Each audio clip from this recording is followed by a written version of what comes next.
project, I made a tennis racket guitar. Here it is. If you guys want to look at it or touch it or anything, you can. Just be careful because it does have some sharp ends. The initial idea, so I was watching It Might Get Loud, which is a documentary about different guitarists. And there's a scene like halfway through the movie where Jack White, he basically builds a guitar out of a plank of wood in a bottle, and then he starts playing a slide guitar on it and he hooks it up to an amp, and I was like, that's a pretty cool idea. So I tried to think like, I don't know, what did I have in my house that I could use possibly as a guitar, like hopefully something that looked a little bit like it. And I mean, I'd seen like street performers and stuff playing like homemade guitars like out of brooms and things like that, so I had the idea for that, for like making a functional guitar from mostly people busking on the streets. And I kind of wanted to know what goes into making a guitar, because I've always wanted to like make my own, and I've always loved playing guitar, so I thought it'd be a fun project. Design considerations, so how I started out making the guitar, the first thing I did was just take a picture of a guitar, draw it out, you can see right there. I basically tried to label all the important components to a guitar, like everything it needs to function, the basics, like how they're constructed, what each part does, and then for each part of those I tried to think like what materials would I have around my own house to kind of make that work. So if you can see in the diagram here, I drew a picture of the guitar and then labeled each of the important parts, and then from there I would just like come up with an idea of a material or something that I could use in its place, or something that resembled it. And then from there I tried to make it like as operational as possible. So basically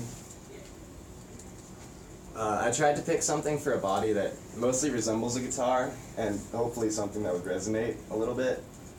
So after looking around my house, like I had an old tennis racket, and I never played tennis, so I figured I should probably work with that. So from there I just used like old bolts and stuff from my senior design project and L brackets to basically make the bridge. And then I strung it through on the neck part of the guitar, and I strung it through to the other side here, and then each of the strings are hooked into another bolt, which you can use to control the tuning. But the only problem with that is that there's not a lot to drill into on the guitar itself, so if you try and like tune it too tight, they'll start detuning themselves and like unscrewing the bolts. So that's probably something I'd have to like improve in the future if I wanted to use it. Let's see. For the bridge part of the guitar, I figured L brackets make a good choice because you have to have something to suspend the strings basically far enough up so that they're not interfering with anything else. And L brackets, I had a bunch of them laying around, so I mounted them to this old piece of wood that I found. I think like a previous tenant left it in our house, but I figured it looked like a guitar bridge, so it worked pretty well for that. And you can see kind of like my basic idea for it, like that's my first sketch, and then it actually wound up looking a lot like that, so. Here you can see each of the different components to it. So there's the bridge up close. All these bolts down here, they're just basically, I used washers to like basically go around the webs of the tennis racket so that they'd like stay stable. And then I just screwed down like the nut itself, or the bolts, over the like string to pin it down. And that way, because the bridge part's supposed to stay stable, and then you adjust the melody and stuff by tuning those. The aesthetic I was going for was, originally I was going for like kind of a blues thing where it's like a guitar made out of anything. Like I know people used to play like, they used to play guitar with like bottleneck slides and stuff, and it was really improvised, and people would kind of just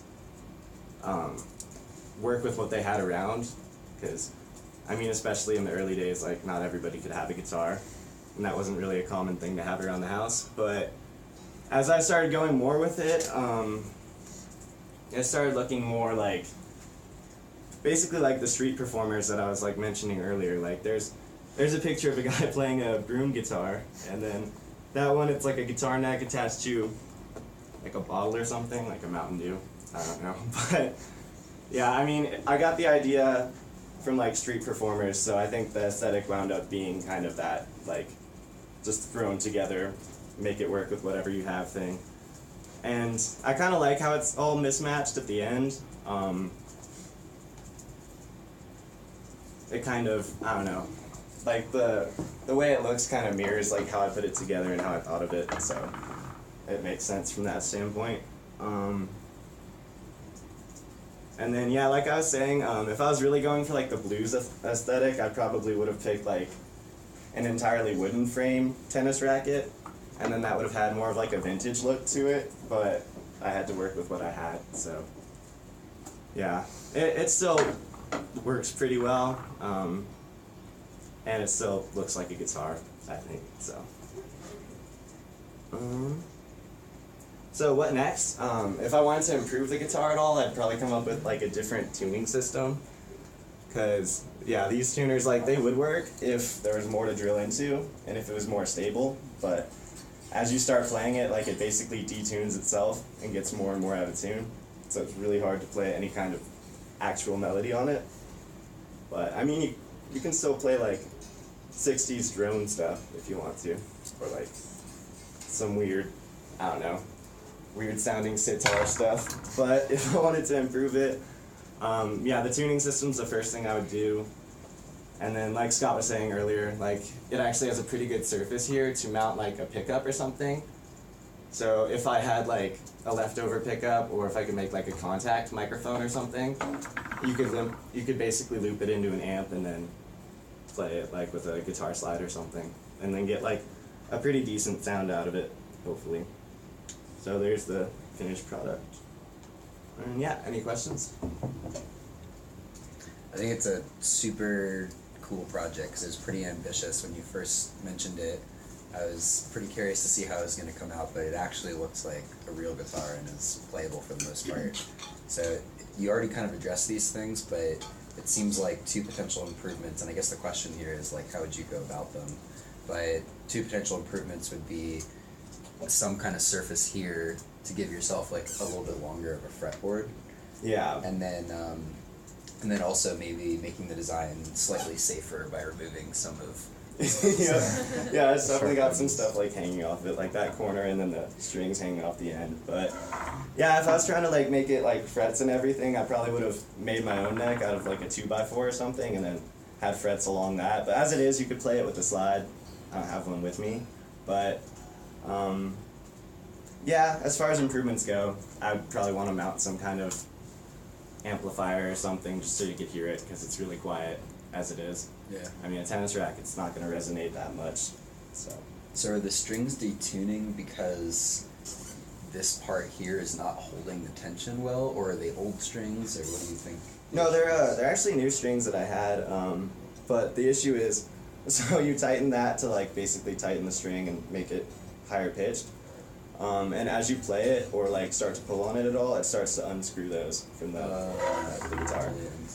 Yeah, I was really like proud of the idea at first because it worked for like a little while, and then it stopped working as well as like, I guess it gets more like into the wood, starts breaking it more, so I see. It'll probably just get worse and worse. So on real guitars they use a worm gear, right? Mm-hmm. Because it won't allow it to turn like that. Yeah, I think I have a picture. Yeah, that's like what a regular tuner looks like on a guitar, like the inside. So it's basically like you turn it and then it has like that, yeah, the worm drive system to basically change the angle, and you're not just like requiring something to stay drilled into wood, basically. Super. It's 12:51. All right. Questions?